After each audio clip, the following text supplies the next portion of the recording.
Мы находимся на нашей пресс-конференции, приуроченной к 7-му и самому долгожданному, и грандиозному, и зрелищному турниру, который вас ждет. Я уверен, он никого не оставит равнодушным. И который вы сможете увидеть в прямом эфире на платформах Twitch и Wing. Поэтому прошу вас и рекомендую всем освободить вечер следующего четверга, 11 февраля, свободным, сделать его. Потому что вас ожидает настоящее 8-е чудо света в мире кулачных боев. Бесплатно, да, надо заметить.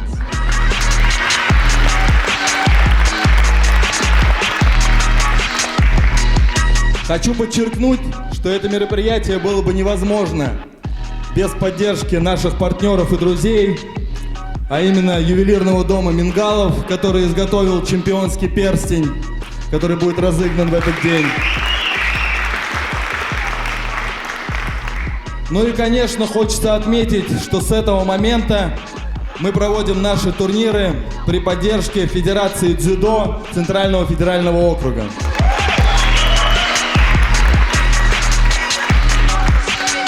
Давайте перейдем к объявлению бойцов.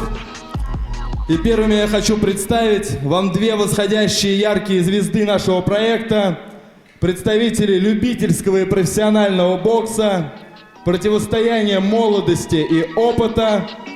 Это Валерий Особов по прозвищу Орел и Михаил Сукиасян по прозвищу Лусан. Также любителей кулачных боев ждет долгожданное возвращение Павла Шульского,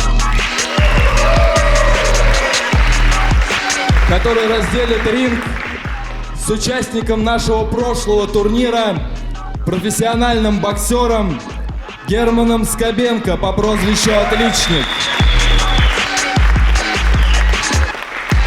Ну и, конечно, говоря о Павле Шульском, нельзя не упомянуть о соучастнике самого тяжелого, грандиозного и сумасшедшего боя прошедшего года, который в очередной раз может остаться без соперника. Как вы уже догадались, это Автомат Гаджи.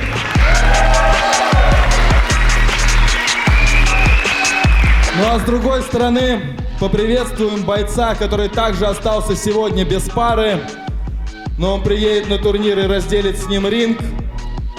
Это украинский гладиатор Ханаков Бавар. На этом турнире мы определим и первого чемпиона по кулачным боям. А это означает, что нас ждет первое пятираундовое противостояние на голых кулаках, в котором сойдутся любимцы истинных ценителей нашего вида спорта, а именно Искандар шеф-повар Зияев и Тимур Мусаев по прозвищу Золотой.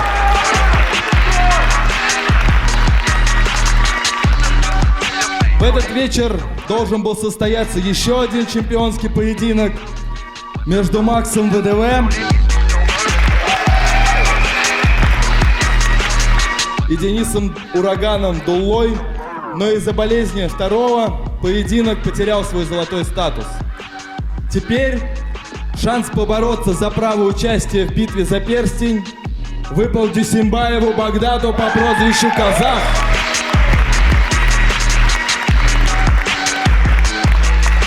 Этот поединок будет носить статус претендентского и пройдет в формате 3 раундов. Ну и последнюю пару бойцов, которую я хочу вам сегодня объявить, не ожидал увидеть никто. Это Николай Чибисов и Дмитрий Кузнецов по прозвищу Анубис.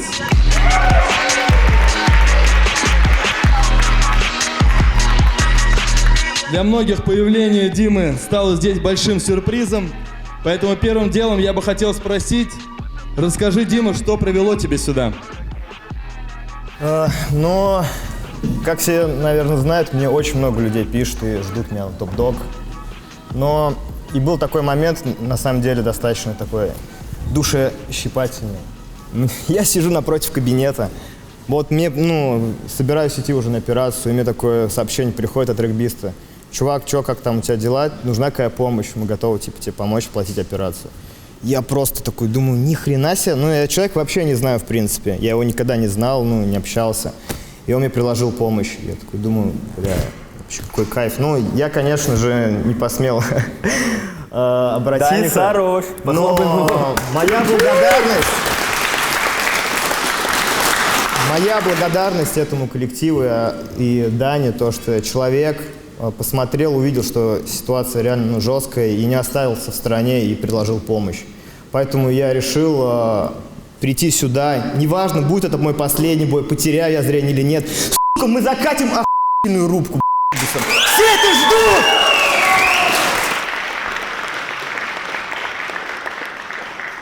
Я думаю, можно приступать к вопросам из зала. Если кому-то что-то интересно спросить у этой пары, Дмитрия Анубиса и Николая Чибиса. Анубис, ну ты разницу почувствовал? Что-то не услышал, это откуда? Вот отсюда, посмотри. О, Тима, здравствуй. Здравствуй, здравствуй. Не хочешь меня трахнуть, как ты обещал на хардкоре? Не очень, если честно. Если честно, не очень. Да ладно, я шучу. На самом деле мы все порешали, все нормально, конфликта никакого нет, типа. Я надеюсь, Всё что чётко. правда. Ну да, нормально. отлично. Ну, ты разницу чувствуешь в отношениях? Разницу? В организациях я тебе имел в виду. Да я понял, я просто решил пошутить. Не думаю. Нет, я, конечно, чувствую разницу вообще. И, в принципе, даже ребята как относятся и пишут мне, ну, то есть мне и как я пришел подписывать вообще договор, как автомат Гаджи вышел, и ко мне это вообще было ух. Блин, Тебе от понравилось, души конечно, вообще классно было. Тебе понравилось, да, как я к тебе подошел? Польщен, да, конечно. Ты Ну, чтобы вы понимали, чувак разговор на вырубает самом всех деле вот так вот по пальцу руки. идет просто о том, что в момент, когда Анубис подписывал договор, Гаджи было очень интересно посмотреть на легендарного Анубиса, и он забежал, с ним поздоровался, и Анубису это очень понравилось. Какой-то вопрос вот был. Да, у меня вопрос к Дмитрию Анубису. У тебя был долгий простой, и все мы знаем, что у тебя происходили операции. Я хотел бы узнать, в какой сейчас ты находишься форме. И, в принципе, это самое основное, что у тебя за здоровьем. Насколько ты готов от своей формы после последнего боя? Потому что последний бой у тебя был очень крутой. Мне сейчас сложно судить по своей форме, но если судить по тому спаррингу, который я с тобой проводил, как ты мне дал пи***й, то форма не очень, конечно. Ну, ты продолжай, самое главное, тренироваться. Нет, я, конечно, продолжаю. У меня по 2 тренировки в день, я готовлюсь. Это был первый спарринг мой вообще спустя операции. Поэтому было тяжело, но я пытаюсь. И я гарантирую то, что бой будет конкурентный и жесткий. И никто не будет стоять, толкаться и просто глотать кислород в надежде на то, чтобы поднять кулак. Будет лететь просто как пуля руки. Кровь в разные стороны. Молодец, красавчик, пожелаю тебе удачи. И самое главное, Спасибо. береги здоровье. Ну, учитывая эту информацию, возможно, нужно будет подписать Святослава Коваленко. Учитывая ваш спарринг прошедший, где ты одержал, где ты доминировал, как я понял, но я его еще не видел. Уничтожил. Он преувеличивает. Так, еще какие-то вопросы? Вопрос Николаю Чибису. Коль, как ты считаешь, это твой самый серьезный и главный бой вообще за последние полгода? Ну, следующий бой всегда у меня, вот предстоящий бой, он самый главный, наверное. Назад не обращаю внимания, там, кого выиграл, кому проиграл. Ну, да, хотелось бы выиграть, потому что... Хотелось бы выиграть. Да. Может, надо выиграть? Регбист, не провоцируй. Не, парень медийный. Думаю, выиграю во втором раунде. По травме, да, наверное, там травмируется он, наверное, да? Как Глазик болеть будет. Да, хочу вставить свои 5 копеек, напомнить, что на самом деле у Чибиса есть свой особый шарм, которого боятся, как выяснилось, многие бойцы в переговорах, потому что есть такая вещь, как проклятие Чибиса, потому что каждый, кто выходил с ним драться, после этого практически заканчивал, можно сказать, свою карьеру, каждый получал серьезную травму. И вот Анубис первый, кто, когда мы предлагали ему этого оппонента, согласился. Так Еще мне какие-то терять вопросы? нечего, регбист. Мне терять нечего уже, конечно, что не согласиться. Так, еще? Вопрос к Анубису. Готов ли ты раскрыть какие-то подробности уговора с топ-дог? Какой бой, сколько этих боев, какой промежуток времени, какие планы? Мы пока подписали на 1 бой договор, потому что непонятно, как он закончится. Я сейчас провожу бой свой, он будет каждый как последний. Поэтому буду всего себя отдавать. Проведем бой, там дальше посмотрим. Достойно, достойно.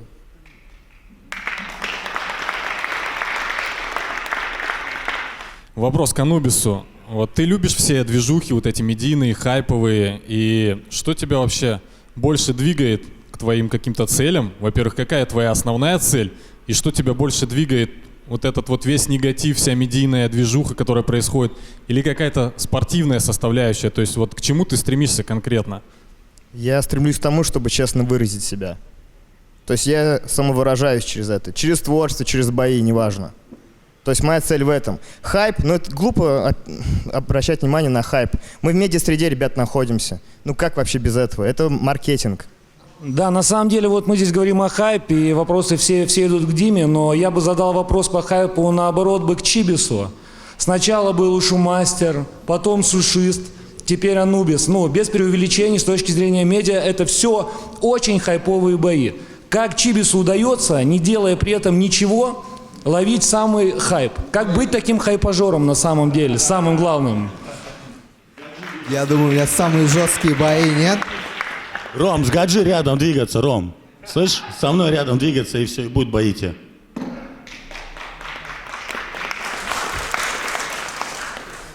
Я выдаю самые жесткие бои, и, наверное, с точки зрения какого-то бойцовских амбиций, каждый хочет подраться, ну, чтобы у него хоть раз в жизни, в карьере был такой бой, где надо рубиться и делать пи***ый бой. Да, рубиться и молиться, чтобы не получить проклятие Чибиса на себя. Потому что в долгую Чибис всегда выигрывает, это знает и Сушист. Вот еще один вопрос. Даня, к тебе вопрос. Ты принципиально не хотел брать людей из других организаций. По поводу Анубиса, это чтобы камень в огород другому промоушену? Как получилось, что Анубис, он не топовый спортсмен, больше такой хайпажор, ты против хайпа? Расскажи, как получилось, что он оказался у тебя? Я против фрик-боев, а не против хайпа. И этот бой я не считаю фриковым, так скажем. И в целом здесь конкретно меня заинтересовала история этого поединка и разлуки Анубиса с хардкором, потому что я не беру бойцов из той организации, которые не в состоянии отличить черное и белое. То есть если человека изначально привлекает эта организация, или он сомневается, думает, что ему выбрать между этими двумя вещами, то у меня на нем сразу стоит крест. Здесь же произошел несколько другой случай, когда организация обошлась не самым лучшим образом со своим спортсменом. И мне кажется, это было хорошее решение, чтобы на примере Анубиса показать, и в том числе бойцу и зрителям, разницу между этими двумя организациями на фоне вот того, как он будет выступать, как он почувствует всю эту атмосферу и отношение к нему со стороны организации. А я могу задавать вопрос человеку, который задал тебе вопрос? Да, задавай, конечно, задавай ему вопрос. В чем моя нетоповость или, как ты сказал, вот верно, типа я не боец нормальный или... Нет, ты не то, что не нормальный боец, но не настолько крутого уровня, чтобы прям вот взять тебя с другой организации. А что такое крутой уровень? Конора или Парье? Что? Нет, ну, например, даже взять Тимура Золотого, да? Вот я вот не уверен, что ты его потянешь. Согласен? Нет, не согласен. Получается, если Чибиса ты проходишь, то... Слушай, меня провоцируешь, сейчас тебя вызову, заканчивай. Анубис, я жду Золотой тебя. кент вытягиваю раз на раз, я тебе говорю. Что, Я правда? жду тебя, Знаешь? я жду тебя. Ждешь? Давай после Чибиса сделаем, в промежуточном весе. Если возможно будет постоянно, Вы там за почему моей нет? Все спиной будем бой, я не рассматривать. понимаю, свой Нет, продвигаете нет, уже. нет. Плохая примета заглядывать за спину соперника, и особенно Золотой, Чибиса, что, на самом хайповый деле. бой захотел, Золотой? Ты дерись с Искандером лучше. Не, мы подеремся, все нормально. Анубиса не трогай, Я же он говорю Чибиса. после. Я же говорю после. Анубис с нами двигается, да? Анубис от нас двигается, понял? Все, понял. Чиби с ним Нормальная разберется. связка у вас, я тебе скажу. Вот еще вопрос. Да, на самом деле есть еще пару вопросов. Один короткий, сначала задам Коляну Чибису. Колян, Конор или Хабиб? Колян, не позорь меня. Я UFC начал смотреть из-за Конора. Но Хабиб как соотечественник. молодец, как я тебя учил. За него тоже болею. Они 2 топовых бойца крутых. Понял тебя.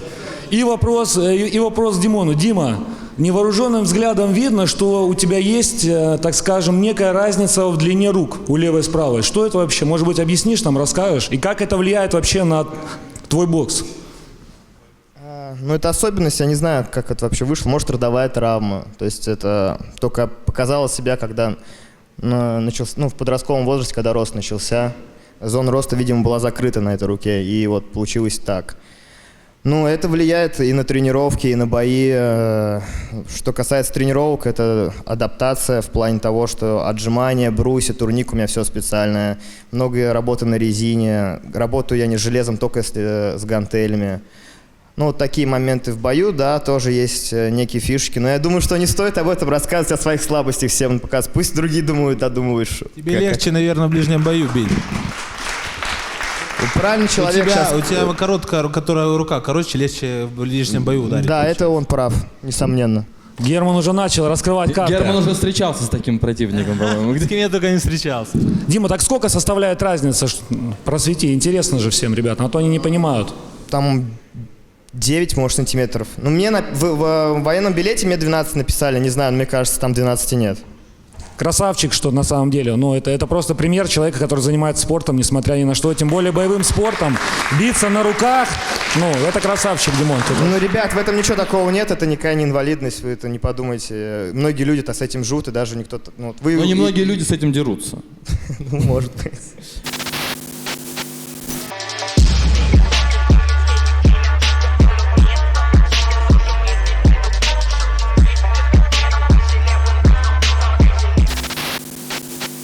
Ладно, теперь давайте поговорим с участниками главного боя вечера, который пройдет в весовой категории до 64 килограмм. Это у нас Золотой и Искандар. И очень интересно спросить у Золотого, как обстоят дела с весом? Все хорошо, вес готов, грубо говоря. Потому что Чуть-чуть насколько... осталось. Ну, чуть-чуть осталось, похудел, не видно по мне, что ли? Нет, видно. Раньше... Уже сейчас встретились, пока готовились с Валерой, который показывал, какого размера он видел у тебя живот бак. был, да. В межсезонье набираю очень сильно вес. Сколько ты согнал для этого боя?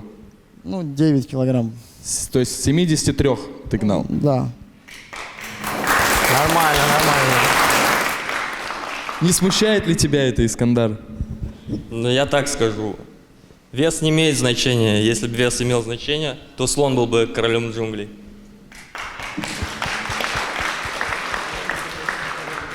У Золотого в команде как раз есть один слон. Король. Так, вот еще один вопрос. Да, вот, кстати говоря, о весе. Я смотрел интервью Кимча с Тимуром, и он сказал, что он очень любит сладкое. И первый вопрос к нему. Какая у тебя самая любимая сладость? Какая? К тебе вопрос. Да, мне все нравится. Ну какая? Может, выделишь что? Какое-то блюдо. Вот Хабиба тирамису у тебя. Майонез.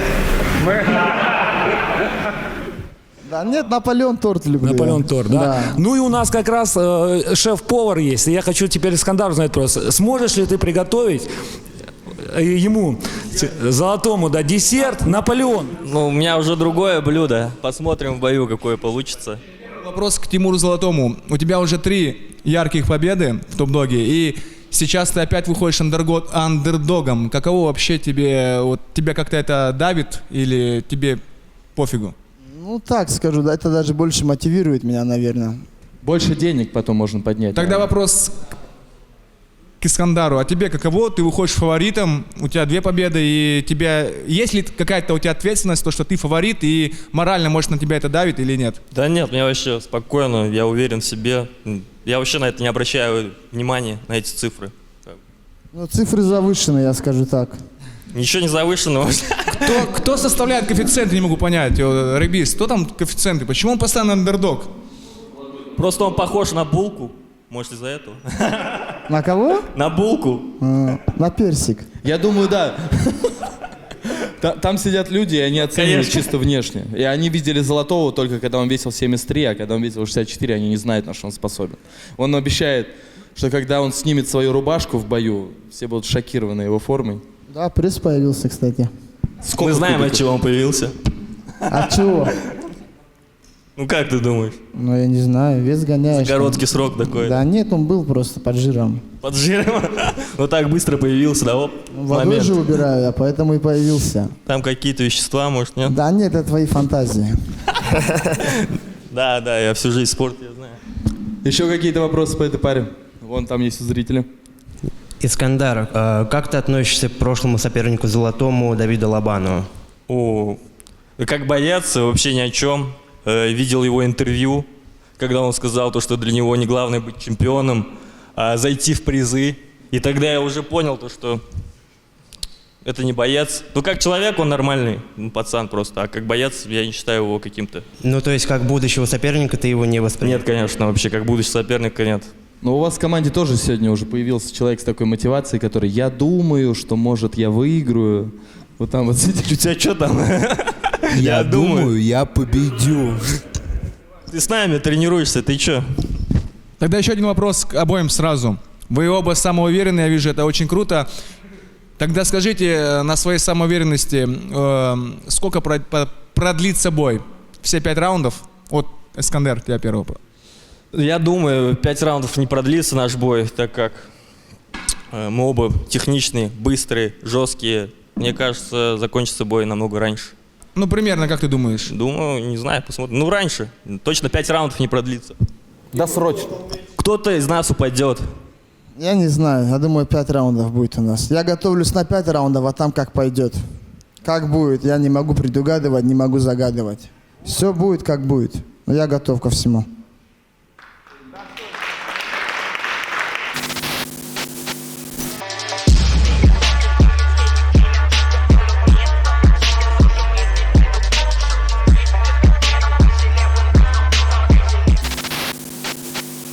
Да, вечер добрый, друзья. Меня Максим зовут, с кем не знаком. Почему тем пацанам, которые смотрят на нас, нужно идти сюда? Почему им нужно заходить в топ-дог? Расскажите, пожалуйста. Спасибо.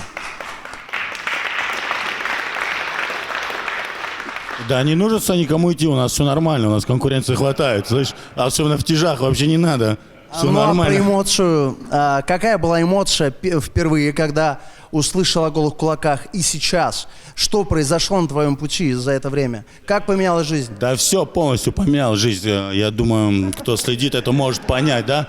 В сфере медиа, в сфере узнаваемости, в сфере боев, в сфере тренировочного процесса полностью поменялась практически вся жизнь и так далее. Подхожу уже более серьезно. Я думаю, любой здесь уже подходит более серьезно, потому что такие удары, которые у нас происходят, такие драки, которые, я думаю, вы сами все видите, каждый за свое здоровье беспокоится, и поэтому поменялось все, режим, жизнь, отношения. Да, есть, конечно, большие изменения. Допустим, ты задал вопрос, да, почему нужно выбирать именно топ-дог. Я считаю, что все присутствующие ребята и слева, и справа от меня, они бойцы хорошего уровня. Тут выступают, ну, реально спортсмены, допустим, не какие-то там таксисты и еще так далее. Тут Не все попса, ребята, не попса да, вообще. тут все ребята, на самом деле, очень сильные, вот. Поэтому, ну, уважение только топ-догу. Я это говорю не из-за того, что я выступаю в этой организации, потому что изначально мне предложили другую организацию, но выбор пал сюда, и я доволен, что я тут остался. Вот и все. Каково вообще, ну раз, да, у нас сейчас получился диалог, переходить от профессионального боксера в кулачные бои? И что, опять же, за мотивация была бросить бокс? Нет, как бы смотри, как тебя зовут? Меня Максим. Максим, Миша. Я не то, что я не бросал как профессиональный бокс, я буквально 2 месяца назад выступал, вот, и весной, скорее всего, планирую. Как я попал на топ-дог, если честно, я вообще находился в этой психиатрической больнице, и мне предложили, сказали, что открылись кулачные бои, на что я как бы сказал, ну, ребят, я сейчас не в состоянии, вот. И когда немножко оправился, и потом предложили топ-дог, думаю, нет, эта организация намного лучше. Но стоит просто, понимаешь как, посмотреть одну пресс-конференцию, я ни в коем случае никого не обвиняю, тоже молодцы, конечно, двигают спорт, но мне хочется драться с реально хорошими бойцами, а в топ-доге, я считаю, собраны, ну, одни из сильнейших ребят. А отличие кулачных боев и бокса, оно, конечно, кардинально отличается, очень сильно отличается. Во-первых, тут все быстро происходит, и тут все-таки голые кулаки, любой удар, тут не может быть плана, в принципе, на бой, этот план может быстро закончиться через буквально 15 секунд после первого же удара. Вот, и скажу по себе, ощущение, адреналин, все по-другому, но если честно, по боксу ну, выступая, другое совсем волнение. На кулаках, ну, как-то, не знаю, спокойнее. Причина? Нету волнения. Плюс предложение, которое предлагал Регбист и Топ-Дог, оно меня больше всего привлекало, чем другие кулачные организации. Я когда первый раз увидел кулачные бои, я думал, мир сошел с ума. Что они делают? Это был бой моряк-пулеметчик. Такое же мнение Ровно было. год прошел, и я сейчас сижу здесь, дерусь в главном бое. Ну, сначала кулачные бои, но только начинались и еще не знали, что это вообще. Это новый вид спорта. Сейчас уже все знают, что это. Это такие же профессиональные бои, только ярче, чем везде. Когда кулачные бои только заходили, ну, еще все опасались этого. Голые кулаки, думали, там травмы серьезные. А как мы видим, что, ну, в принципе, так же, как в ММА, в боксе, просто больше сечек там и все. Я всю жизнь вот жил в деревне и смотрел какие-то крутые бои, там Рокки Бальбо, там охеренная история. Ну, я вот всегда мечтал, я представлял себе, что у меня когда-то в жизни вот будет какая-то невероятная история. Я был крутым спортсменом, в боксе вообще не продвинулся, там кандидаты еле-еле. И когда я посмотрел пулеметчика бой с моряком, я просто охерел. Ну и причем пацаны не такого сильного уровня. Я сразу же начал 2 месяца бомбить регбисту. Возьми меня в топ-дог, он меня вообще не хотел брать. Вот, абсолютно не хотел. Я в этот КМС до сих пор не верю просто. Потому что...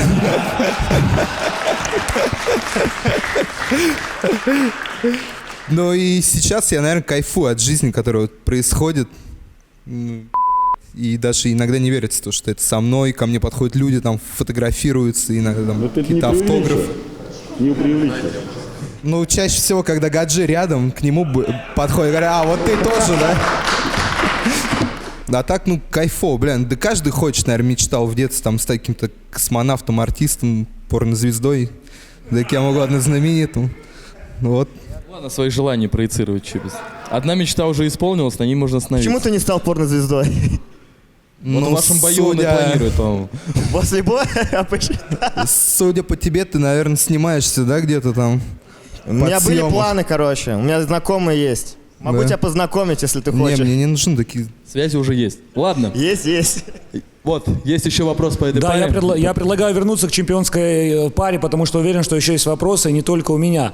Последнее, о чем мы там говорили, был разговор про количество раундов. Кто-то говорил много, кто говорил мало. И от этого у меня есть вопрос сразу к обоим бойцам. Во-первых, хотел бы сказать, с точки зрения многих ценителей кулачных боев и боксеров, вот именно, могу сказать, что у Золотого реально одни из лучших ног в кулачных боях вообще, которые есть. Потому что он способен двигаться на этих ногах от гонга до гонга, то есть с самого начала. Я хотел бы спросить у Тима. Тима, ты готов 5 раундов без остановки двигаться в этом бою?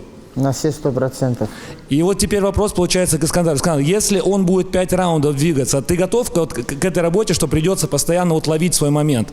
Или ты все-таки считаешь, что тебе хватит вот этих 3 раундов, которые ты озвучил? Да я готов на все. Посмотрим, как пойдет в бою. У нас может пойти 5, но я думаю, не дойдет до 5 раундов. Все-таки мы 2 жестких типа, и кто-то кого-то уже отправит спать. Золотой, можешь взять с собой подушку. А? Можешь с собой захватить подушку. Спасательную? Ну, хоть спасательную. Для тебя возьму, я не волнуйся, все будет хорошо. Вот еще один вопрос из зала у нас есть в конце. Вечер добрый. У меня к Искандару вопрос. Ты сказал, что не видишь в Лобане ни соперника, ни бойца. Как ты относишься к бойцу, который сзади тебя сидит? Он очень громко ворвался в бои, то есть показал высокий уровень бокса. Видишь ли ты в нем в будущем соперника? И в целом также и, ну, то есть и к Золотому тоже тот же самый вопрос. Я был на том турнире, видел, как он дерется. Ну, там соперник просто тоже был как бы маленький, Искандер, удобный. я с тобой абсолютно согласен. Удобный Как он. можете сказать про уровень, если при Он всем его уважении просто к оппоненту... разбил там. 11 февраля вы все увидите. Ну, мне кажется, он показал даже за тот небольшой промежуток, который... Да, я с тобой в бою. По этому бою можно не судить, как бы говоря. Сейчас будет бой хороший. Вы Никто, увидите, никто бой не будет спорит, что мощный. он неплохой, но соперник был не того уровня. Ни в коем случае я не говорю, что он плохой, потому что он боксер, как-никак мы с ним коллеги. И в любом случае он не зря получил мастера спорта. Но ты не можешь судить по тому бою, потому что при всем уважении к сопернику, но он ничего абсолютно не сделал, абсолютно ничего. Но это ни в коем случае, я повторю, не говорю, что Орел он плохой и так далее. Нет, так что Просто разбил джебами, и соперник всё. просто не показал ничего. Спасибо. Я думаю, мы можем сразу две пары в этой весовой категории затронуть, и вы можете задавать вопросы. И Вот я хотел бы сразу задать вопрос Валерику. Валерий, ты по поводу махания ветками. На твой взгляд, кто лучше махает ветками, Искандар или Тимоха? Кто ветками махает лучше? Отличный вопрос, красавчик вообще. Я думаю, Зохан. Зохан самый конкурентный тут. А это кто? Зохан? Самые конкурентные впереди сидят, братик. Есть еще вопросы по этой паре здесь. Михаила Сукиасяна? Ну тогда я хотел бы у Миши спросить. Хотел бы спросить у Миши с точки зрения вообще антропометрии, тактики ведения боя, кого он видит для себя более простым и подходящим, я бы сказал, соперником. Искандара или Тиму? Кто вот более подходящий? Слушай, Фаворит в этом бою еще от меня потом. кто? Я Ему сейчас надо скажу. еще пройти меня сначала. Да, Валер, подожди, сейчас будет твое время, дай скажу. Смотри. Мое время уже настало. Ну подожди, ну не перебивай, да, я скажу. Как бы я неделю назад спарринговал с Золотым, на самом деле он намного лучше, чем кажется. Этот парень может, наверное, 10 раундов двигаться на ногах и вообще не останавливаться. Но ни в коем случае не принижай достоинства Искандера, он тоже как боец, ну, я считаю, один из лучших в этой весовой категории. Но кто выиграет в этом бою, вот это интересно. И раз уж речь зашла про тактику, технику, антропометрию, у тебя второй подряд боец – это высокий левша. И я хотел бы у тебя сказать, насколько, да, вот тебе вообще с высокими левшами удобно ли работать? Ну смотри, я тебе больше скажу. Последние, наверное, 4 года и даже в боксе 2 месяца назад, когда я боксировал, все ребята высокие. Мы как бы все тут бойцы, все воины, мы не можем выбирать, сказать, нет, ты знаешь, регбист, давай мне другого, который мне удобен. Но организация сказала, Валера сказал, хочу с Мишей, пожалуйста, газуем. Валера сам бросил вызов после своего боя. Ну, в принципе, когда Валера дрался, я так и понял, что следующий бой будет с ним. А почему Валера именно на Мишу пал твой выбор? Ну, Хочет с боксером драться. Это легкие деньги просто. Легкие деньги. Ну-ну. А можно, как ты поменял подготовку или вообще меняешь ли ты ее, например, для боя по боксу и для боя на голых кулаках? Да, немножко меняется, но, допустим, когда мы работаем с тренером на лапах, нет вот этих длинных комбинаций и так далее, и более делаем взрывную работу, потому что все-таки 6 минут боя, оно все происходит очень быстро, прям моментально быстро.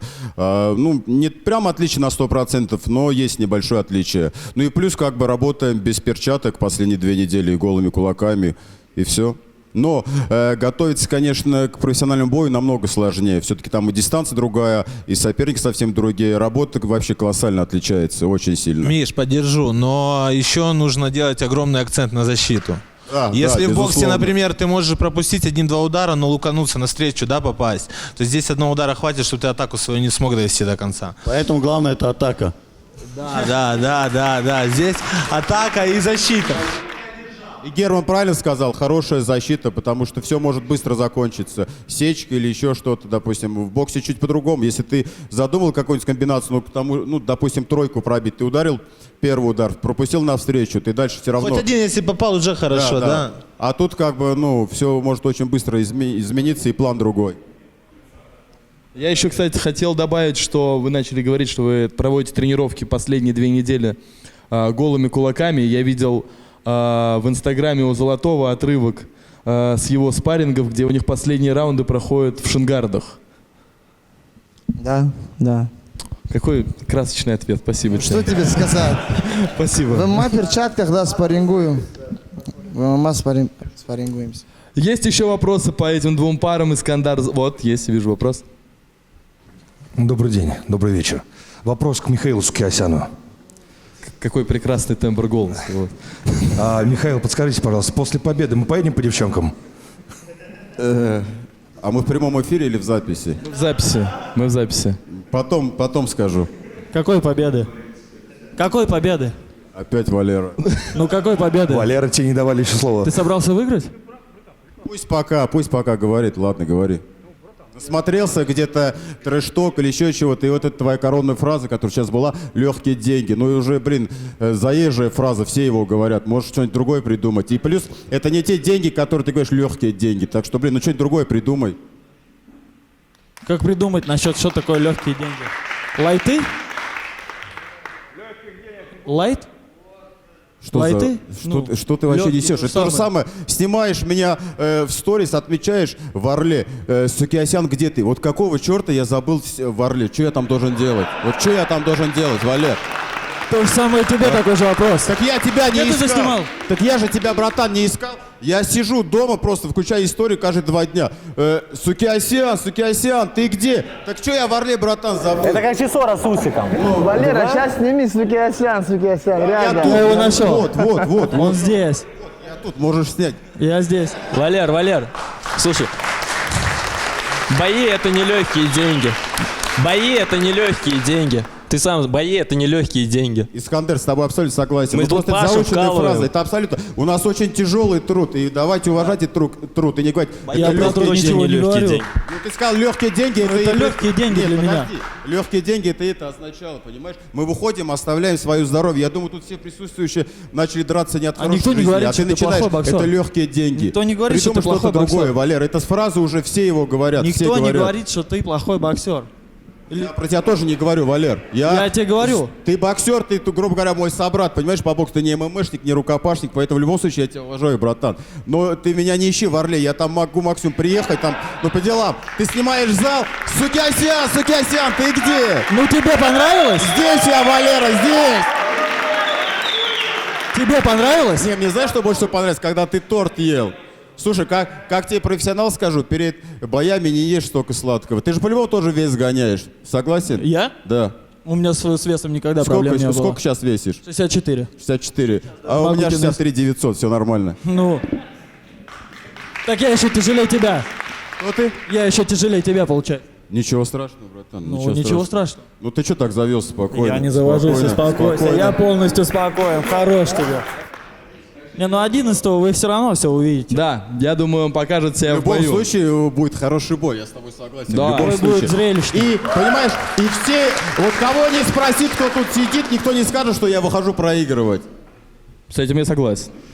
Тут Бой никто, будет в топ-доге зрелищным, никто бой- не выходит проигрывать. Я бы Согласен. сказал так. В топ-доге бойцы, которые замечены за тем, что они выходят не ради победы, а ради участия, они больше тут не дерутся. В топ-доге каждый бой может быть последним. Так, ну, есть еще какие-то вопросы по этим двум легким? Вот еще один. Вы, наверное, не поняли Валеру. Скорее всего, он про легкие деньги заговорил из-за того, что он не чувствует тебя соперника. Может, потому что вы просто мало весите, из-за этого эти деньги легкие? Кто, отойди чуть в сторону, я тебя видел. Это вот Ты вопрос тренер, как раз. тренер или кто? Вопрос как раз Валерия и тебя. Слушай, как тебя зовут? Я кое-что Меня сейчас Александр скажу. зовут. Александр, смотри, какая ситуация. Ты говоришь, что он просто не чувствуешь меня как соперника, да? Я? Нет, он не чувствует. Ну, это да. А спорим, что он чувствует и понимает, что на самом деле это серьезная оппозиция. Я, в принципе, тоже понимаю, что Валер тоже серьезная оппозиция. Нельзя так утверждать. Давай на камеру не газуй, внутри ты Да все никто равно не газует. прекрасно... Не, я не про Просто, тебя возможно, говорю. его кто-то не понял здесь. Нет, его Некоторые все, поняли, а некоторые нет. Нет, его все прекрасно поняли. Понимаешь как? Я еще раз объясняю. В топ-доге собраны сильнейшие бойцы. Парень справа от меня тоже сильный, слева от меня все сильные ребята. Нельзя так сказать, что он просто не чувствует, как соперник. Это голые кулаки. Ты понимаешь, о чем Не, это? ну это понятное Ты дело. дерешься, Но ты он же не боксер, просто так выступаешь. тренировался. Смотрел твои бои. Нет, не мои бои. Ты сам выступаешь. Пока что нет, у меня Это травма. большой труд, дружище. И ты не можешь так говорить. Уважение всем бойцам, которые тут сидят. Если ты можешь вот так сказать, что этот бойц хреновый или еще чего-то, то тогда тебе надо на другое шоу устраивать там Дом 2 и обсирать. Так что вот и все.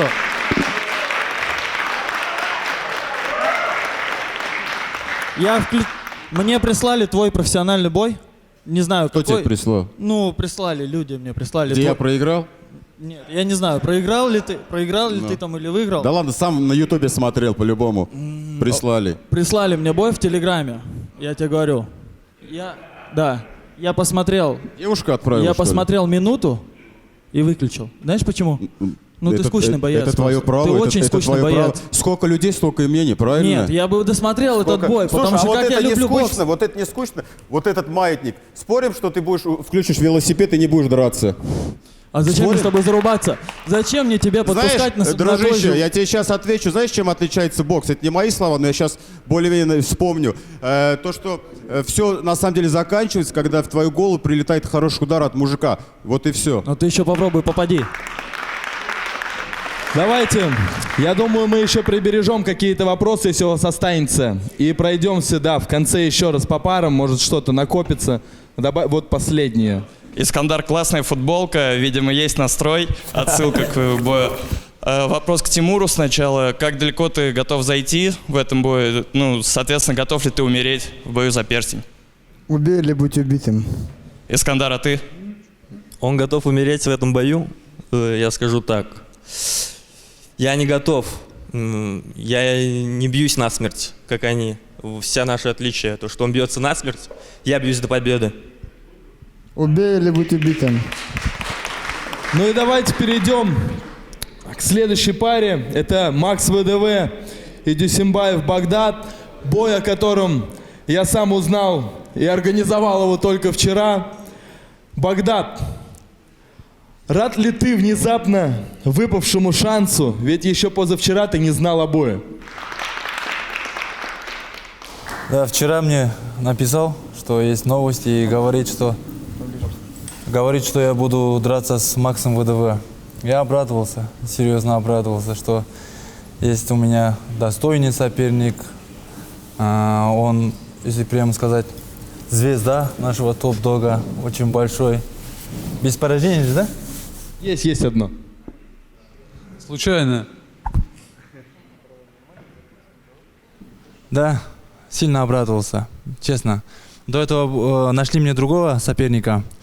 Я не сильно хотел с ним драться. Ну, есть там некие вот эти моменты. А когда сказали Макса ВДВ, я сильно обрадовался, да, это Ты также настроение будешь мне поднял. выходить на бой, радуясь и улыбаясь? По-любому.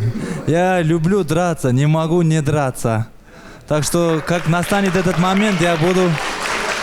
На самом деле, когда у нас слетел соперник Макса ВДВ, я сразу подумал о казахе, о Багдаде, потому что, ну, я даже не сомневался и был уверен, несмотря на то, что оставалось там буквально 8-9 дней до боя, что стоит только предложить, и там не будет никакого другого ответа, кроме как то, что я согласен. Потому что Баха такой человек, ты ему можешь ему... Вообще он сказал, я готов хоть завтра, хоть сейчас, хоть сегодня куда-то ехать и драться. Он действительно очень любит бои, это в его сердце, поэтому...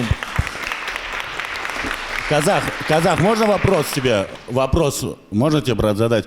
Со стероидом ты, когда говорил, если я не ошибаюсь, ты готовился, заболел, правильно? Потом, короче, сколько времени ты тренировался со стероидом? Вот такой прямой вопрос.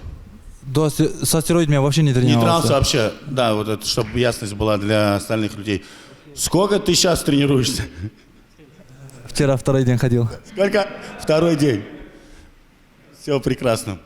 Есть какие-то вопросы по этой паре? Да, конечно, вопросов на самом деле очень много. И первый вопрос я задам Максу, потому что он сидит, молчит, грустит. Считает ли он справедливым то, что бой изменив статус, и он, в принципе, должен был выходить за перстень, а в итоге перстень отдаляется от него еще на одну ступень? Да ничего страшного. Это одна преграда, еще которую я сломаю и доберусь до перстня. И вот, кстати, по поводу ломания. Сегодня ты выглядишь далеко не таким мощным, как обычно. Прям как больным выглядишь. Вот на тебя посмотришь, бледный сидишь весь, белый, гордый. И я хотел тебе что... Ты говоришь, Макс сидит грустный, и ты ему... Не грустишь ли ты, что у тебя отжали перстень? Ты выглядишь херово. Ну, настроение ты поднимаешь хорошо, на самом деле. Я просто есть хочу. Так вот вопрос. Не собираешься ли ты, независимо от исходов этого боя, там, возможно, следующего еще боя с Ураганом, переходить в категории выше? Потому что ведь есть категории, для которых, мне кажется, ты более подходишь по антропометрии. И тяжело ли тебе гнать вес 85? Я могу сказать, что в дальнейшем, думаю, выступать в двух весовых, 85-94. И хочу забрать 2 перстня в этих весовых. Красавчик. Ну, пока все молчат, судодел... Там был еще один вопрос, пока ждем перерыв. Вот. Всем привет, всем участникам конференции. Хотел бы сказать Багдаду большое спасибо за спасение этого боя. И у меня вопрос. Их два. Один к Дане, один к Максиму. Макс, скажи, пожалуйста, в чем главное отличие твоего нового оппонента стилистически в сравнении с Денисом? Ну, если честно, я под кого-то никогда не готовлюсь. Так что, а насчет... Ну, Багдад, наверное, помощнее чуть-чуть, Денис побыстрее. Но я считаю, что я быстрее двоих и сильнее бью, чем они вдвоем. Спасибо. Дань, к тебе вопрос. Насколько вероятен расклад, что победитель этой пары выйдет с Денисом в следующем бою? Ну, я думаю, каким бы вероятным он не был сейчас, в течение месяца и к следующему турниру он может поменяться, исходя из тех поединков, которые мы увидим 11 февраля. То есть сейчас план такой, что их победитель выйдет на выздоровевшего, окрепшего Денису Дулу. Но посмотрим, как пройдет сейчас поединок. Возможно, будут какие-то травмы. Возможно, мы увидим каких-то новых звезд в этой весовой категории. Поэтому загадывать мы не будем на этот счет. Все, спасибо. Да, загадывать тоже ничего не хочу. Багдад, потому что достойный парень, скромный, немного не говорит, все доказывает делом. Так что ему огромное спасибо за все, что вышел на бой. Все. Считается равно, считается. Так и запишем. Салам, Калайсон. Учитывая, что ты недавно, то есть, узнал о сопернике, как вообще, какую стратегию ты на бой, ну, хотя бы планируешь, типа вот, например, пройти всю дистанцию или там вырубить в первом раунде, как, ну и ты тоже, Макс, как думаешь, как пройдет бой вообще? Как вообще в кулачке планировать Я можно? думаю, Я просто не могу понять. Не, ну вот смотри, например, Тимур и Искандар, они говорят, что типа один говорит, что пройдет всю дистанцию, другой говорит, что, я думаю, в начале, ну, то есть в первых раундах кто-то кого-то вырубит. Я говорил. Ну, внутренние ощущения, так сказать. Я говорил, что готовлюсь на 5 раундов, а там как пойдет. Кулаки — это лотерея, там невозможно угадать. Конечно, 100%. Не, ну смотри, у него даже на футболке вот его девиз, грубо говоря, то есть к чему он готовится. Ну, он... улетит, значит, у него что-то, я что могу сказать еще? Не у меня летит. Летит как раз-таки не у меня. Давайте послушаем ответ Бахи на этот вопрос. Мой ответ на этот вопрос не было такого, что я готовился на кого-то. Некогда. Я смотрю, на Макса даже не смотрел на его бои, я его так знаю, ну, смотрел раньше, прямо так вот. Никогда никому не готовился. Я выйду, какой я есть, как всегда, как я дерусь, видели. Вот так вот также будет драться. Может, что-то добавлю, которое у меня есть сейчас. Вообще, ну, у тебя, грубо говоря, нет никакой визуализации, да, в голове? Ты перед сном не представляешь, как ты его там бьешь, он как Mortal Kombat пролетает потолок. Не. Мы вперед ничего не говорим. Мы Всё, ждем, понял. как будет. Ко всему готов, да, короче? Да. Понял, спасибо. Мне Еще кажется, вопрос по этой паре. Я еще хотел сказать, да. Я думаю, 3 раунда не пройдет весь бой, потому что у нас обоих тяжелые удары. И думаю, все решится первый, второй раунд. Ну вот, с той стороны все, кто думает, что бой раньше закончится, с этой стороны просто готовы ко всему, получается. И Тимур здесь, и Богдан. Потому что идем все до конца. Здесь просто сторона такая у нас. У меня есть несколько вопросов к Багдadu. Первый вопрос. У него была мечта купить машину отцу. Вот первый вопрос. Купил и какую? Что за тачка? Купил маленькую, простую, старую, чтобы было. И главное, что едет, да? Главное, что едет. И теперь, на что у тебя теперь открыто накопление уже следующее? Какая твоя следующая мечта? На что теперь копим? Себе на машину. Не накоплю я никуда, ничего не собираюсь, плана нету такое. Нас сейчас что хватило? Что ни у кого не просил. На то, чтобы жить как хозяин жизни сейчас. На то, чтобы жить. Ну и тогда уж поговорим не о тебе, но вопрос все равно зададим тебе. Когда уже у нас на топ-доге появятся еще бойцы с Казахстана? К тебе, может, обращаются какие-то парни, казахи. Казахстан — страна боксеров. Где казахи на топ-доге? Или ты будешь один тут царствовать, планируешь? Ты что, мало что ли? Нет, не мало. Не Но знаю меня даже. Посмотрим. Меня как раз вот интересует один твой Очень друг. много людей просится. Вот, интересует один твой друг, с которым я видел у тебя общую фотографию. Он дрался на Fight Nights против персидского дагестанца. Вот его хотелось бы увидеть в топ-доге. Мне кажется, это очень интересный персонаж. Честно сказать, если с уважением, просится очень много людей. Каждый день по 10 минимум пишет. Хочет в топ-дог. Я им всем отвечаю, не надо, не стоит. Серьезно, чисто спортивный такой ответ, да, человеческий. Не стоит. Это, знаете, пускай ММА занимается, пускай боксом занимается. Топ-дог не надо. Дань, ты сейчас сказал за Муратбека Сымбай. Я недавно у него интервью брал. Он, кстати, сказал, что он открыт к предложениям и готов залететь на кулачные бои. Поэтому ты сейчас очень круто сказал, что мне самому, я думаю, многим было бы интересно его здесь увидеть. Поэтому он открыт, и он об этом говорил в интервью. Все отлично, значит, что он у нас появится. Еще вопрос. В каком формате? На что ты делаешь акценты? Как ты тренируешься? Реально интересно. Я как-то особо не тренируюсь, но сам, у меня нет тренера, я сам тренируюсь, а надеюсь на свою реакцию врожденную. И да, не может быть. Серьезно, Как? у меня нет тренера, у меня даже нет спарринг-партнеров, у меня в городе, у меня деревня, можно сказать, я с деревни. У меня есть амбиции, есть цели. Я когда пришел на стрелку, в первом бою я сказал, я буду чемпионом стрелки, я им стал. Я когда шел сюда, на топ-дог, у меня только одна цель — стать чемпионом. Я не иду сюда за подписчиками, за хайпом, я не трэш-токер. У меня есть цель, я хочу стать чемпионом, все. Уважение. Очень хорошо развито наитие мужское у Макса ВДВ. Ну, то есть, почему, например, ты не выезжаешь в таком случае куда-нибудь тренироваться? Ты же понимаешь, что это повышает твои навыки, скиллы, ты можешь быстрее двигаться, прогрессировать. Ну, как бы есть интернет, я могу посмотреть, а так у меня работа. Я работаю 6 дней в неделю, у меня семья, я остальное время вот тренируюсь сам и все. Красавчик.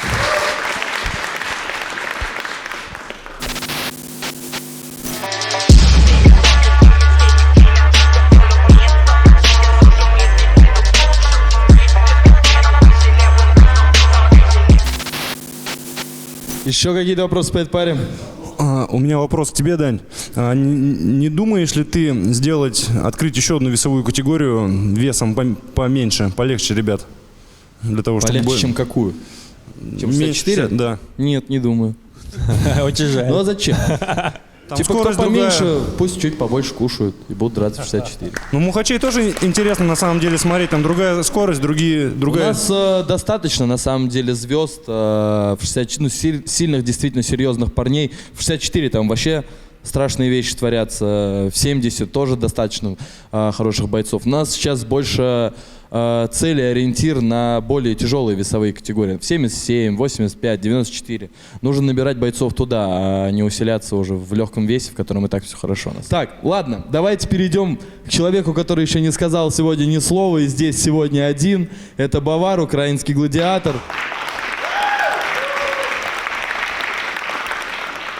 Твоим соперником будет Мурат Арцулаев, всем известный как Дидок. И, к сожалению, он сегодня не смог сюда приехать, но просил передать, что он собирается показывать и говорить о себе не словами, а боями. Есть ли тебе что передать в солнечный Дагестан на это?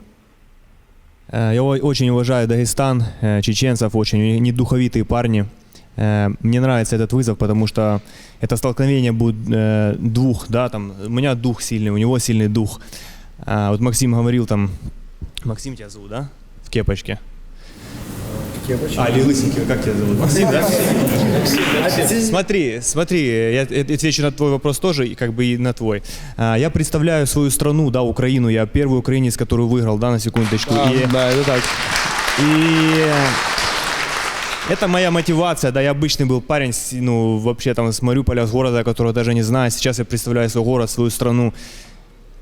Самое главное, без травм, да, как бы, и можно и выиграть, можно и проиграть, для меня важно, чтобы ты не проиграл духом, да, мы это все увидим, как бы, не знаю, как бой закончится, я желаю ему, главное, чтобы не было критических травм, потому что вот каждый бой, в принципе, и, ну, ты выходишь, и ты понимаешь, что это может быть вообще, в принципе, последний бой, там, да, там, сушист поломал руку, там, спица, тяжелая травма, как бы.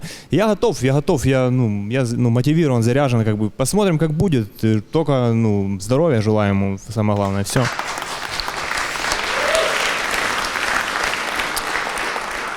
Вот есть вопрос даже, вижу.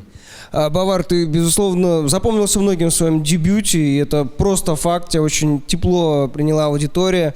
И вот, кстати, хорошо ты затронул. А мотивация Я абсолютно уверен, что в следующем твоем поединке немалая часть аудитории будет тебя поддерживать, и ты это знаешь. Вот тебе будет тяжелее в этом поединке за чувство ответственности, или наоборот, тебя это будет больше поддерживать? Ну, я считаю, в первом бою уже, в принципе, все доказал, как бы, да, одно дело, если бы я пришел бы, там, да, был заслуженный мастер спорта, там, по какому-то виду спорта, вид спорта, неважно, там, бокс, кикбоксинг, там, ну, супер чемпион. Я обычный парень вообще, с Мариуполя, с города, с Мариуполя, да, там, просто обычный парень.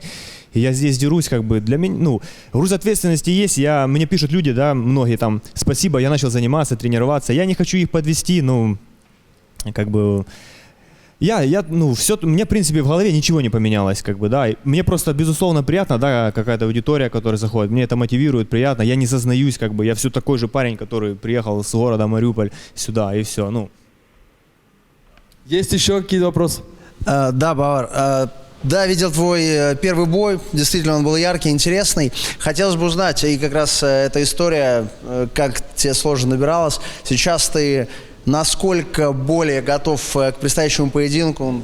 Как вообще строилась, опять же, твоя подготовка? Я хотел еще, когда вел топ-дог, вообще изначально боксом начал заниматься из-за того, что там, да, у меня был отчим, он там выпивал, и мне надо было там защитить семью еще на подсознательном уровне, я когда был маленький, как бы, ну, это такое, знаешь, надо идти защитить маму, как бы, да, мне никто не объяснял, как бы, особо. Это моя цель была, там, бокс, это то, чтобы защитить семью, там, да. И я особо там не стремился к супер там стать чемпионом мира и так далее. Я уже перестал заниматься. Последний бой, который я провел, это 2014 год, был там босс бокса проект. Я выиграл там 2 боя. Ну и на этом все закончилось. Спустя 6 лет, да, 6 лет получается, я увидел топ-дог, и мне реально как бам в голове, ничего себе, мне интересно, стал это вызов для меня был. Я написал Жене Одиссею, команда 100 Бро, я весил тогда 86 килограмм. Я говорю, Женя, давай 84 килограмма, следующий турнир я готовлю, ну, буду готовиться. Я думаю, сейчас потренируюсь там чуть-чуть, ну, пару килограмм по-любому скину. И у меня не получилось поехать туда. Потом я начал готовился, согнал чуть вес, и мне предложили бой по профессионалам за звание чемпиона Украины. И я думаю, да, надо выступить, ну, соревновательный дух, чтобы у меня был, ну, как бы вообще, ну, какое-то испытание, да, определенное. Я там дошел до финала, проиграл в финале. Ну и достойно как бы отбился, как бы у меня все равно огонь как бы остался, да, здесь, как бы, да. Ну, надо еще заметить сейчас, что Бавар сказал, что он весил 86 килограмм, а сейчас он у нас выступает весовой 70 килограмм. Я хорошо готов, я вообще хорошо готов, у меня хорошая скорость, я чувствую, да, там, ну. И я, знаете, как... Я хочу показывать красочные бои не только, да, чтобы меня запомнили как рубаку, там, да, что я прихожу сумасшедший, там, рублюсь. Я ехал когда на бой, на первый, да, я понимал, физически я не был до конца готов. Чтобы запомниться в топ-доге, они ценят дух, там, да, я думаю, надо по-любому порубиться, в голове было осознание, что у меня есть 2 раунда, да, на 3-й раунд мне уже будет тяжело, там, да, ну, есть там духовые какие-то качества, которые там, ну, я смогу дотянуть 3-й раунд. Плюс еще в голове просматривал варианты, если меня посекут, как я себя буду вести, потому что сечка, это практически бывает, что остановит. С первой секунды можно было узнать. Да, первый удар была сечка, сразу заливала глаз. Ну, то есть, первый бой это было больше на духу, там, да, физические данные, если по 10-бальной шкале у меня были на 3. Сейчас я хорошо готов, как бы, не говорю, какая там оценка, там вы все увидите в бою, но я готов нормально, все хорошо себя чувствую, вес согнал, все, слава богу. Посмотрим, как будет. Спасибо. Успехов в бою. Да, вот у меня еще есть вопрос к Бавару. Правильно было подмечено ранее, что он на данный момент является единственным победителем из Украины на топ-доге. Но были у нас молодые парни, Майк Стеценко, Артур Давиденко, но у них не получилось выиграть. Вот хотел спросить, следит ли он вообще за боями парней и, может быть, считает, чего им не хватает, почему им не удается до сих пор победить? Боксеры, у них более стилистически, они заточены под бокс, там, да. Я более стилистически, да, я заточен под улицу, там, да, потому что есть предыстория. Я заточен под улицу больше, под кулаки внутри. Они, боксеры, им чуть-чуть тяжело перестроиться. И у них еще осознание есть в голове, что у них есть профессиональный бокс там за спиной.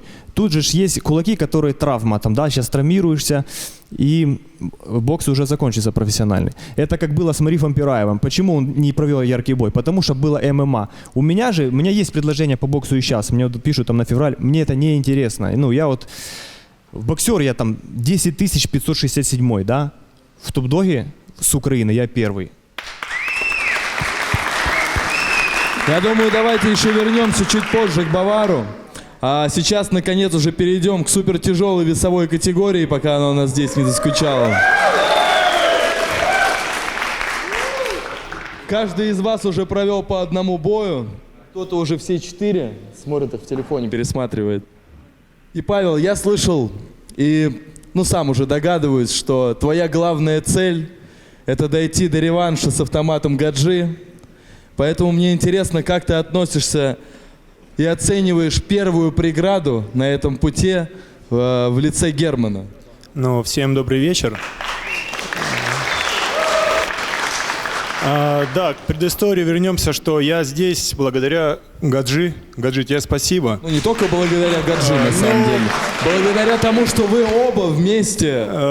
Гаджи замотивировал меня на бой. На бой с ним. Когда он давал свое интервью перед боем, по-моему, с Толиком, что я там супер тяжелый вес, ребята, не лезьте. И дал такую, мне дал мотивацию. Почему бы и не попробовать? Почему бы мне не влезть? Да, с Гаджи попробовал бой, да. Конечно, это, как сказал Бавар, что кулачный бой это не бог, здесь все по-другому. Как вы сами это видели в первом раунде, конечно. Пока я адаптировал, что это такое, почувствовал, что такое кулаки, что такое удары.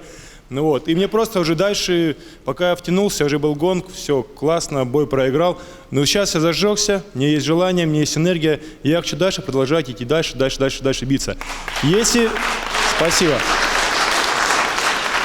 Если будет у нас с Гаджи реванш, я к этому иду, я на это настроен. Но сначала я хочу провести несколько боев. Правильно. Прошу тебя, чтобы ты мне это организовал.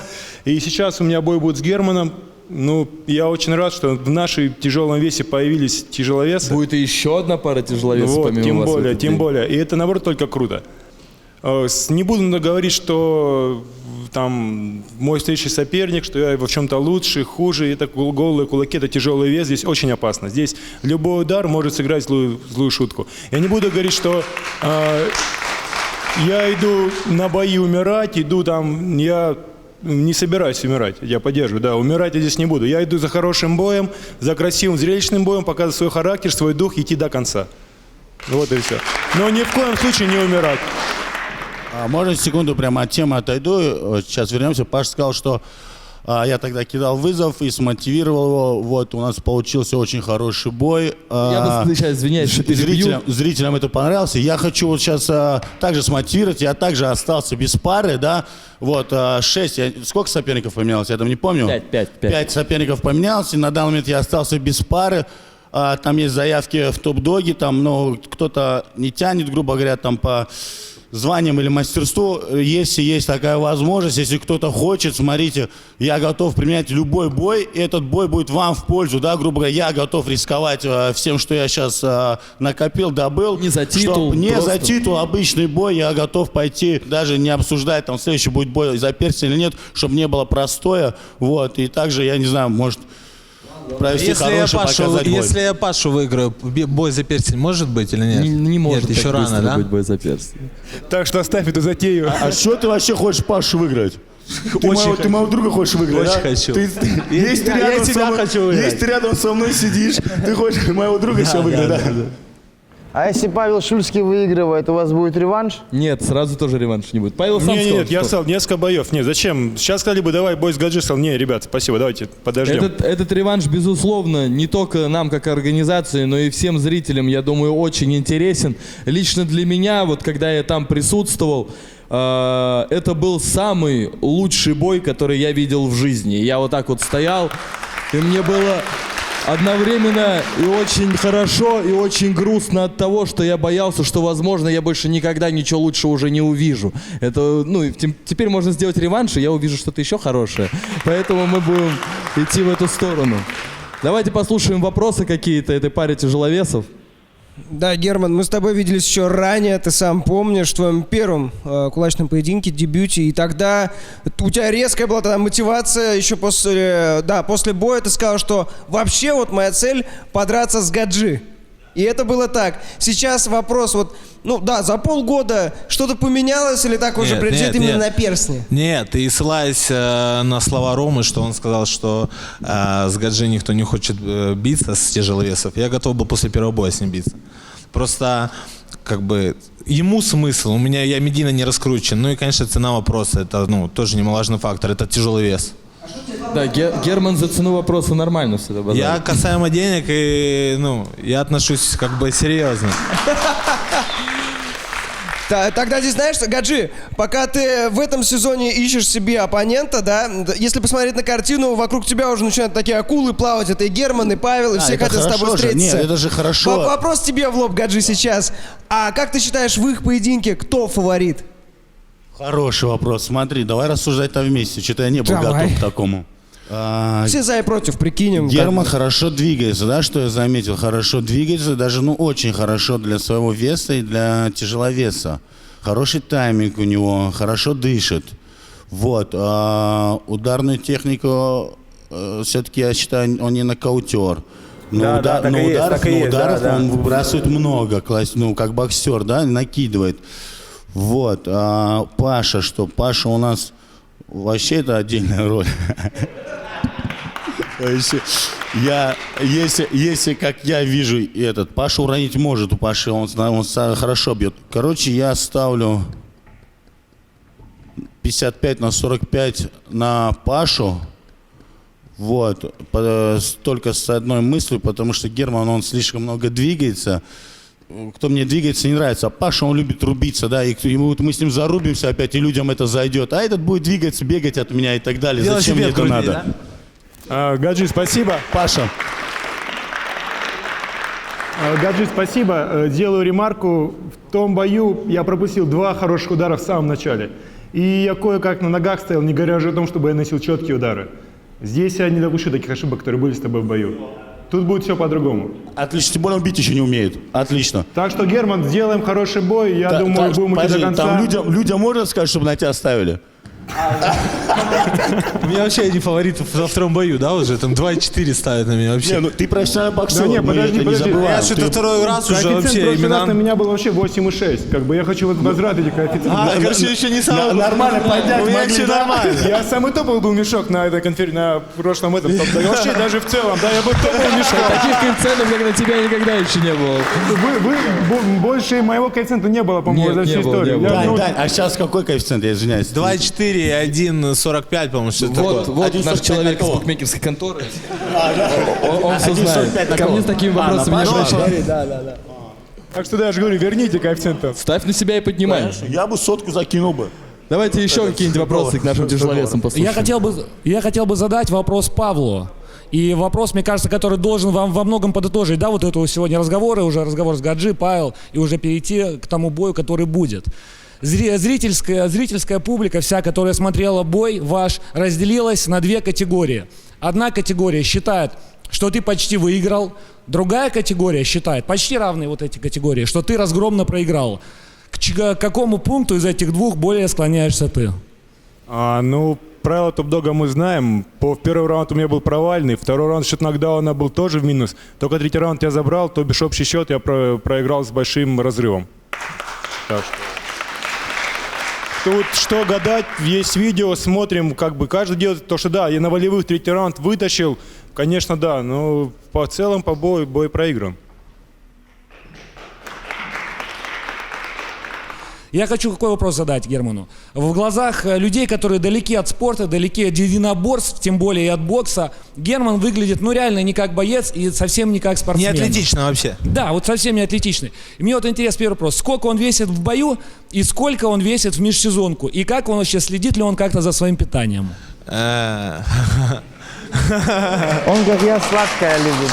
Говори, как есть. Девчонцы не отказывают. Если прям вот в форме, если готовлюсь, да, 10 минусом. То есть, если вот как с исламом было, это было, короче, я дома в 3 часа дня лежу, увидел сторис твою и написал, что на тебя вышли. Вот, я тогда весил, наверное, килограмм 123. Вот так. А вот если прям вот форма, я, 8 раундов дышал. Сейчас что будет? Сейчас, наверное, 18 будет. А форма это вот 15 моя. Вот если 15, то вы вообще меня не остановите. Мне тут ни один средний вес так не двигается, как я двигаюсь. Почему сейчас нет формы?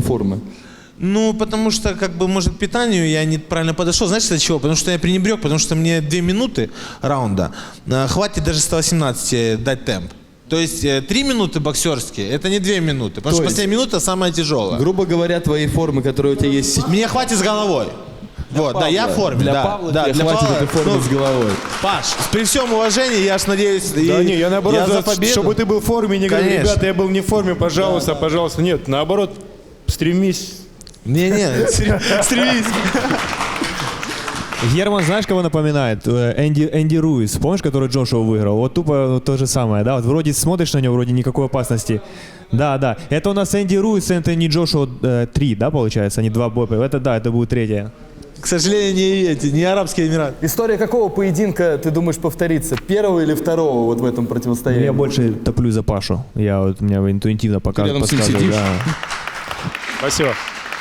И вообще, на самом деле, Герман является в тяжелых во всех весах самым подвижным бойцом. И я вот хотел у него поинтересоваться, каково такому большому парню вообще себя чувствовать в этом ринге? Хватает ли тебе этого пространства по сравнению с рингом боксерским? Чувствуешь ли ты какие-то ограничения? Удобнее тебе двигаться, когда нет углов, а есть окружность? Жесткий дискомфорт. Во-первых, даже дело не в окружности. Если бы она была бы радиусом бы побольше, то нормально было бы. Реально не хватает места. Я люблю велосипед крутить, Чтоб если не бы... бегать, да. Да, я люблю велосипед крутить, я люблю раздергивать. Возможно, если сбросить те самые 3 килограмма, то станет место чуть Нет, больше. это дело не в этом. Да вы о чем? Он как Фьюри двигается. Будет бой похожий, Фьюри Уайлдер, вот, похоже. Анубис, тебя там Чибис ждет, ты не лезь сюда, хорошо? Очень сложно, очень сложно. Я просто когда зашел в... Как правильно ринг называется? В ринг, да? Я просто был в шоке. Этот ринг в 3 раза, наверное, меньше, чем ринг стандартный боксерский. Нестандартный, он меньше того ипподрома, где ты дрался на Fight Nights. На Вот Fight Night там вообще в 3 раза, мне кажется. Там можно вообще вот так разбегаться.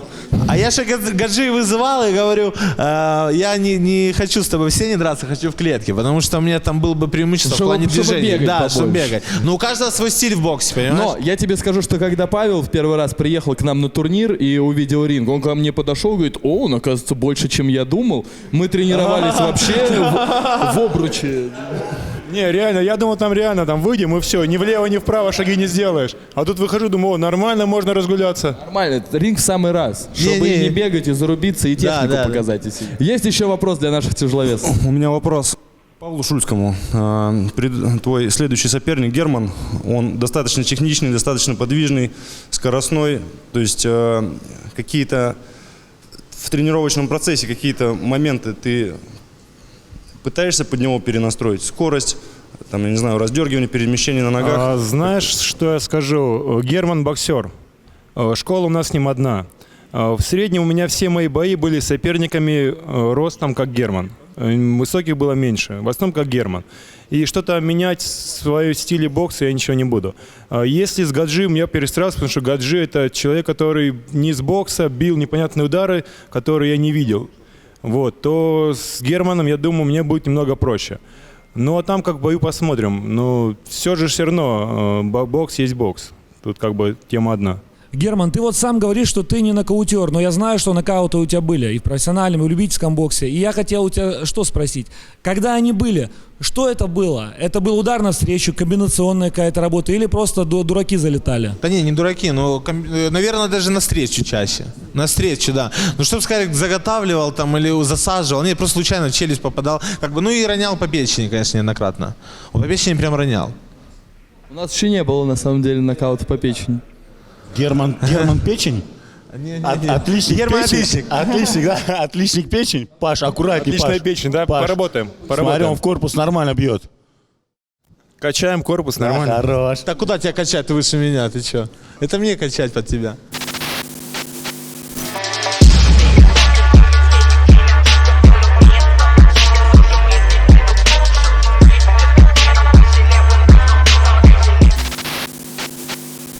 Топ-дог за довольно короткий промежуток времени стал серьезно популярным для русскоязычной аудитории. Планируете ли вы выходить на внешние рынки, какую-то экспансию?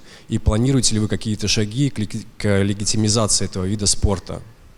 По поводу легализации, как я сказал в начале, мы сейчас уже проводим наши турниры вместе с нашими партнерами Федерации дзюдо Центрального федерального округа. По поводу выхода в мир, на данный момент с 6-го турнира вторая страна, которая нас смотрит в мире, это США. То есть дальше идет Германия, Великобритания и Украина. Сейчас следующий турнир в прямом эфире будет транслироваться помимо как на русском языке, больше для русской аудитории, он будет также и на английском, и на немецком. То есть уже весь вот этот следующий турнир, он выходит на мировую арену. Мы движемся в этом направлении. Официально можем, я считаю, называть себя спортом, и это только начало. То есть все, что мы достигли, это за год. Также много слышал от бойцов о особом отношении Топ-Дога, и знаю, что у вас есть зал. И оказывается ли там какие-то бойцам преференции, и планируете как-то развивать этот проект зала? Зал будет открыт и доступен для всех, я надеюсь, в конце, вот как раз-таки уже вот этого месяца февраля, либо в начале марта, когда туда смогут приходить любые желающие, посмотреть на своих кумиров, потренироваться, возможно, вместе с ними. Там также отдельно для всех бойцов, которые у нас подписывают контракт, можете уточнить, спросить, есть возможность постоянно там находиться, даже кому-то проживать и тренироваться. То есть мы полностью, этот зал строился не как какая-то коммерческая точка больше, а как база для того, чтобы у наших бойцов были все условия для того, чтобы они могли расти, развиваться как спортсмены и участвовать в соревнованиях. Последний общий вопрос касательно перстень как приз. Он будет в дальнейшем также присуждаться, или, возможно, все-таки будут пояса и еще что-то, или пока вот только перстень, ближайшее будущее, ближайшие сезоны, грубо говоря? Я не думал уходить от этой идеи и концепции, потому что мне кажется, это гораздо интереснее вручать бойцу перстень, потому что пояс, который он может выиграть, ну да, прикольно, ему его вручили, но он его повесил и положил дома. И когда это, я просто хочу, изначально для чего это делал, чтобы этих бойцов, наших чемпионов, их знали все, их знали в лицо, и их могли всегда на улице как-то увидеть и отличить. Спасибо, полностью поддерживаю. Можно еще вопрос? А приходят ли заявки от зарубежных бойцов? Да, есть такие заявки, но сейчас из-за ситуации с коронавирусом, и, вы сами все понимаете, довольно тяжело обеспечить им въезд и должные условия. На этом я предлагаю закончить нашу сегодняшнюю дискуссию и перейти к face-to-face, после того, как мы чуть тут все переоборудуем. Но перед этим я хочу еще раз напомнить, что вы сможете увидеть все эти красочные и зрелищные бои в прямом эфире. Чем же закончатся эти горячие словесные баталии? Это будет только на платформах Twitch и Wing. Еще раз советую вам заранее подписаться, поставить себе оповещение, выбить себе после 9 вечера следующего четверга, 11 февраля, свободное время, чтобы вас никто не отвлекал, и вы никак не пропустили это кровавое зрелище в жанре ультранасилия.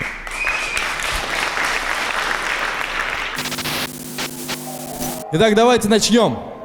Первая пара. Валерий Особов и Михаил Сукиасян.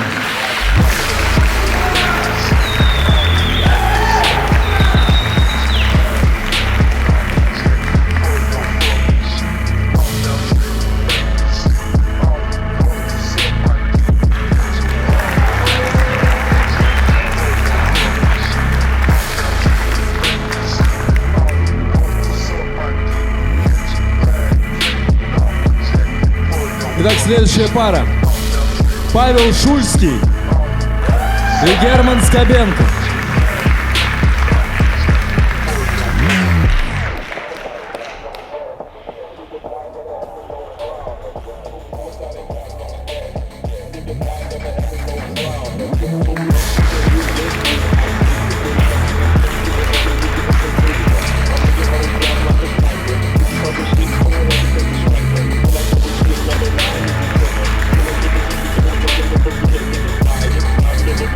Итак, следующая пара. Николай Чибисов и Дмитрий Кузнецов, Анубис.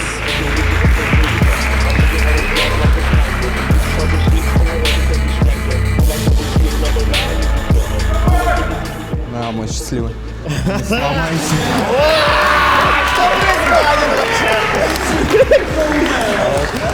Не смотри в камеру.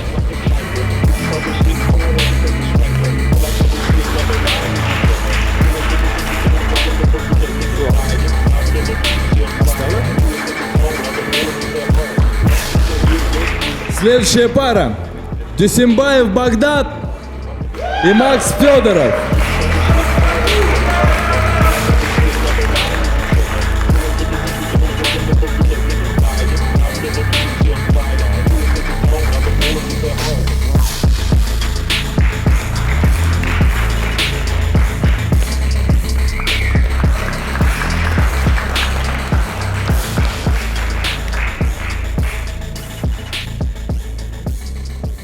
Ну и титульный поединок. Тимур Мусаев и Искандар Зияев.